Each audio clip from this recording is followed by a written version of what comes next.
Proč se tisíce let staré národy objevují na scéně novověku, když by podle současných odborníků měli vyhnout před počátkem našich časů? A naopak, starověcí vládci jsou nám představováni v poněkud pozdější módě středověku.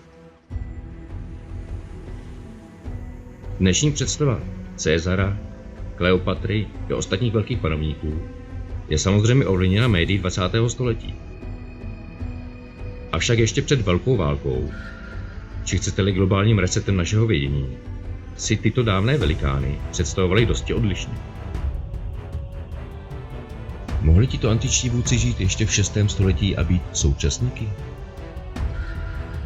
Pozoruhodnou studii o statisticky nemožných opakujících se historických událostech sepsal i ruský vědec a profesor Anatolij Fomenko.